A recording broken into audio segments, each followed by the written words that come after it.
ഏത് കലാലയത്തിയാലും അതിൻ്റെതായ അന്തസ്സ് കീപ്പ് ചെയ്ത് ഭാവിയിലോ എത്തിപ്പെടേണ്ട ഉന്നത സ്ഥാനങ്ങളെ കുറിച്ച് മനസ്സിലാക്കി അതിനനുസരിച്ചുള്ള പ്രവർത്തനങ്ങൾ വിദ്യാഭ്യാസ മേഖലയിലും കലാലയങ്ങളിലും നടത്തുന്ന കാര്യം വളരെയധികം ശ്രദ്ധാപൂർവം ശ്രദ്ധിക്കണം എന്ന് മാത്രം സൂചിപ്പിച്ചുകൊണ്ട് എൻ്റെ കർത്തവ്യത്തിലേക്ക് കിടക്കുകയാണ്.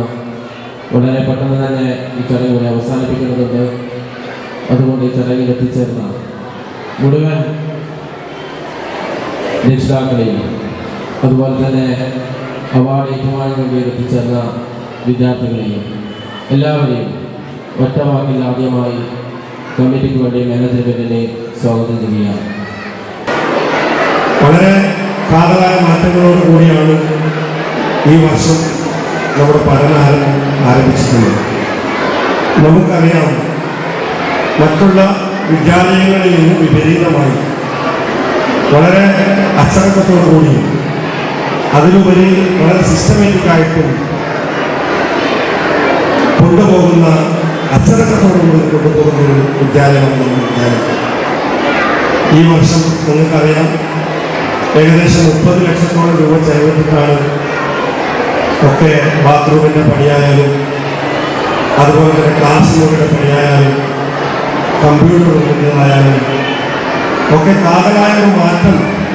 എങ്ങനെയാണ് പുതിയ യുഗത്തിലേക്ക് നമ്മൾ പോകേണ്ടത്, അല്ലെങ്കിൽ ഭാവിയിൽ എങ്ങനെയാണ് നമുക്ക് മാറ്റങ്ങൾ അനിവാര്യമായി ഉൾക്കൊണ്ടുകൊണ്ട് ഈ സ്ഥാപനം മുന്നോട്ട് കൊണ്ടുപോകേണ്ടത് എന്നൊരു ദീർഘവീക്ഷണമുള്ള മാനേജ്മെൻറ്റും അതിന് പദ്ധതിയുമായിട്ടാണ് നമ്മൾ മുന്നോട്ട് പോകുന്നത്.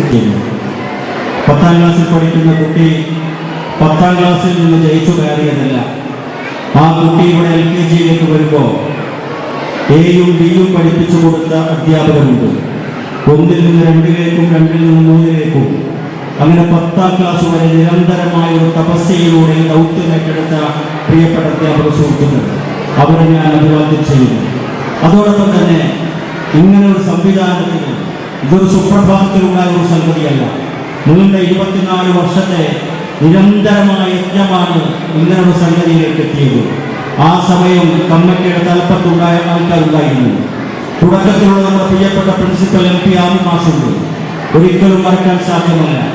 എന്താണ് സ്കൂൾ, എന്താണ് സൗകര്യം എന്നറിയാത്തൊരു കാലത്ത് ഒറ്റയാനായി കമ്മിറ്റിക്ക് പിന്തുണ നൽകിയ പ്രിയപ്പെട്ട MP ആമു മാഷെ ഈ സുന്ദരമായ നിമിഷത്തിൽ മറക്കാൻ സാധിക്കില്ല. ആമു മാഷിൻ്റെ മർദ്ദഹിയായിരിക്കുമെന്ന് സന്തോഷത്തിലായി കൊടുക്കട്ടെ എന്ന് സാന്ദർഭികമായി ഞാൻ പ്രാർത്ഥിക്കുന്നു.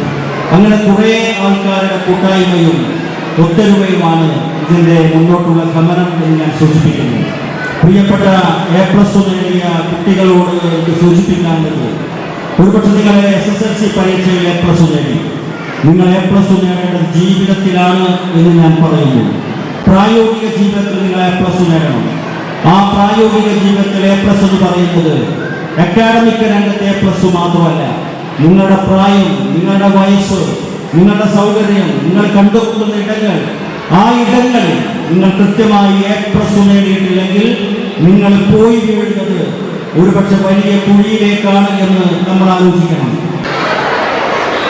A+ കുട്ടികളോട് എനിക്ക് പറയാനുള്ളത്, ഈ നേട്ടം ഒരു സ്ഥായിയായ നേട്ടമായി കാണുന്നത്. കാരണം A+ കിട്ടിയ കുട്ടികൾ പലരും +2-ന് A+ മുഴുവൻ കിട്ടിയില്ല എന്ന് മാത്രമല്ല, 1-2 വിഷയങ്ങൾക്ക് തോറ്റ് ചരിത്രം വരെ ഉണ്ടായിട്ടുണ്ട്, എൻ്റെ അനുഭവത്തിലുണ്ട്. അപ്പം അതുകൊണ്ട് ഇതൊരു വലിയ നേട്ടമായി കാണാതെ വലിയൊരു നേട്ടത്തിലേക്കുള്ള കുതിച്ചുചാട്ടമായി ഇതിനെ കാണണമെന്നാണ് എനിക്ക് പറയാനുള്ളത്. ഇതൊരു തുടക്കമായിട്ടാണ്, വിജയത്തിലേക്കുള്ള ഒരു തുടക്കമായിട്ട് ഇതിനെ കാണണം എന്നാണ് എനിക്ക് പറയാനുള്ളത്. A+ മുഴുവൻ കിട്ടിയില്ല, 9, 8, 7 അങ്ങനെയുള്ള കുട്ടികളുണ്ട്. അതൊരു വലിയ പരാജയമായിട്ട് ആരും കാണേണ്ട ആവശ്യമില്ല. കാരണം ഇതൊരു അവസാന വാക്കല്ല. ഈ പരാജയം ഏറ്റവും വലിയ വിജയത്തിലേക്കുള്ള ഒരു തുടക്കമായി, അതൊരു വെല്ലുവിളിയായി ഈ പരാജയം സ്വീകരിച്ചുകൊണ്ട് നിങ്ങൾ വിജയത്തിലേക്ക് കുതിച്ചു ചാടാനുള്ള പ്രയത്നങ്ങൾ ഉണ്ടാവണമെന്നാണ് എനിക്ക് പറയാനുള്ളത്. തുടർച്ചയായി 2 വർഷങ്ങളായി ഇതിൻ്റെ വിദ്യാപാത തുടരുകയാണ്. തീർച്ചയായും നല്ലൊരു ക്യാമ്പസ് തന്നെ ഇവിടെ വളർന്നു വരുന്നതിൻ്റെ ഏറ്റവും പോസിറ്റീവായിട്ടുള്ള കാര്യമാണ് ഇവിടെ കാണാൻ കഴിയുന്നത്. ഇത് വളർന്നു വരുന്ന കുട്ടികൾക്കും ഒക്കെ തന്നെ ഇതിന് മാതൃകയാവട്ടെ. ഇത്തരത്തിലുള്ള നല്ല കണ്ടുപിടുത്തങ്ങളായാലും ഏത് കാര്യത്തിലായാലും അപാരപരമായ കാര്യത്തിനനുസരിച്ച് നല്ല വിദ്യാർത്ഥിയുടെ പേര് ഏറ്റവും നല്ല നിലയിൽ നിലനിർത്തിക്കൊണ്ട് വളരുവാൻ എല്ലാ കുട്ടികൾക്കും സാധിക്കുമാറാകട്ടെ എന്ന് ആശംസിക്കുന്നു.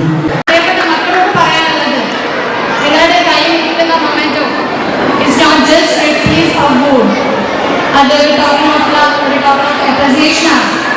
നിങ്ങളുടെ ഷെൽഫിൽ ഒരുപാട് ഉണ്ടാവാം, പ്രത്യേകിച്ച് ഫുൾ എ പ്ലസ് കിട്ടിയ മക്കളുടെ ഷെൽഫിൽ ഒരുപാട് ഉണ്ടാവാം. പക്ഷേ ദിസ് ഇസ് പ്രൈസ്ലെസ്. കാരണം നിങ്ങൾ 2 ഭാഗത്ത് മുടികെട്ടി വരുന്നത് മുതൽ ട്രൗസേഴ്സ് ഇട്ട് വരുന്നത് മുതലുള്ള കാലത്തുള്ള നിങ്ങളെ കണ്ടുകൊണ്ടിരിക്കുന്ന ടീച്ചേഴ്സ്, നിങ്ങളുടെ സെക്കൻഡ് പാരൻസ്, അവർ ഒരുക്കിയിട്ടുള്ളതാണ് ഈ gift. So this is very priceless. So try to keep it up. വിജയം ഒരു ശീലമാക്കിയാൽ മാത്രമേ ഹാർഡ് വർക്ക് നമുക്കൊരു പാഷനായി മാറുള്ളൂ. So everyone, thank you for inviting me and allow me to thank you. നമ്മുടെ സ്കൂളിന്റെ പ്രിൻസിപ്പൽ ഗ്രാമസ്വരാജ് ഫൗണ്ടേഷൻ ഏർപ്പെടുത്തിയ മികച്ച അധ്യാപകനുള്ള സംസ്ഥാന അവാർഡ് കരസ്ഥമാക്കി. അദ്ദേഹത്തിനും തുടർന്നുള്ള ഔദ്യോഗിക ജീവിതത്തിലും അദ്ദേഹത്തിന്റെ വ്യക്തിപരമായ കുടുംബ ജീവിതത്തിലും എല്ലാവിധ ആശംസകളും നൽകുന്നു. അദ്ദേഹത്തിന്റെ കീഴിൽ ഈ സ്ഥാപനത്തിൽ വർക്ക് ചെയ്യാൻ സാധിച്ചത് വളരെ അഭിമാനകരമായി ഞാൻ കരുതുന്നു. Thank you sir.